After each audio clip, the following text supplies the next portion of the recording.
This year's campaign of 16 Days of Activism for No Violence Against Women and Children will be used to shine the light on the plight of shelters. Of particular concern is the issue of funding and its impact on the work done by shelters. This is also what the United Nations is focusing on, the funding gaps for various programs. To discuss this more, I'm joined by Mbalentle Msibi from People Opposing Women Abuse. She's a social worker at the East Rand Shelter. Thank you very much for joining us today. Thank you. So we've seen the need for shelters increase drastically, as we've just heard from Dr. Omar from the Teddy Bear Foundation. More and more women and children needing assistance during this time. Are shelters receiving timeous financial assistance from government, or are they having to wait for months for approval and for funding to be released? Okay, shelters, they do receive funding from the government, although the funding is not enough and we have a time spent to wait for the funding. You have to apply for the funding and then you will wait for a certain time for the funding to come to shelter. And some challenges is that we receive many women and children and they have a various need. You may find the funding is not enough for their need. So you end up having the women who are sitting at shelter doing nothing. But although we're trying by all means that we give them soft skills as a part of a therapeutic way, like beading and sewing, and other women, they use those soft skills as part of making income for themselves. But the funding is never enough for the shelters because the need of women is overwhelming. And you may find recently, we are receiving the women who are young in age with many kids who wish to further their studies, who wish to go to a certain university and apply for a certain degree. We do not have those funds for the women to apply. We receive women who want to register for a driver's license. You may find most of the cases, the skills that we are providing to the women is the bakings, those that we can afford. So the funding really is not enough for shelters. We just appeal to the government that he must look to the funding for the shelters, the need of the women at shelters, because they really need funding for them so that they will be self-independent economically to prevent them going back to the perpetrators.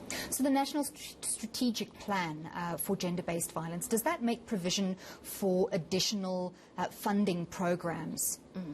You know what is happening? We do apply, there are promises that apply for this certain funding. We are looking at adding the funding for the women, but we apply, sometimes it doesn't come.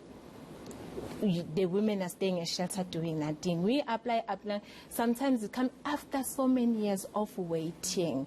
What is your primary need in terms of providing?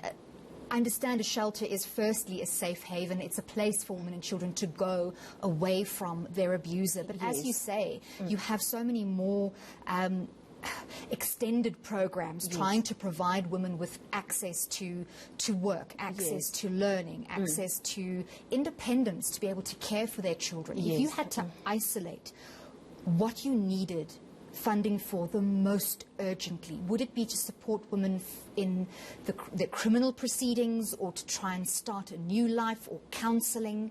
We believe the funding that we need the most for the women is for them to start their new life so that they will be economically independent.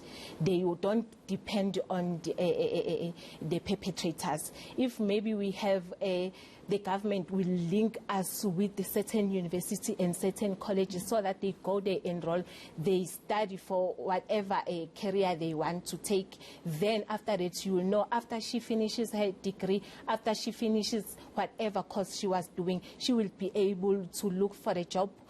While at shelter, we are empowering her with these soft skills. While we are still waiting for a job, you know, you can do the bidding and sell on the street for the income for the meantime. I believe the funding that we need the most at shelters is for the women to be economically independent. Yes. You deal with victims of gender-based violence on a daily basis. What do they think of the 16 Days of Activism campaign? Do they feel it helps in any way, or do they feel let down? I believe the survivors of GBVF and DV, they feel that 16 days of activism got a positive impact in their life, because it's where they can voice their frustrations. Is where can they go to the police station and open the case and attend it, because from January to November these victims are not attended correctly from the police station. So now, because it's the 16 days of activism, the women are attended at police station, whereas after the 16 days of activism, the case are not following up correctly. They end up, it was the 16 days of activism, I opened the case, I went to shelter, I was assisted 1, 2, 3. After that, they just lose hope to the criminal justice, to the SAPS. Then they go back to their perpetrators sometimes. Others, they go back to their families, they withdraw the case because the process is too long, it's dragging and dragging. But the 16 days of activism got a good impact to the survivors, because they are able to report.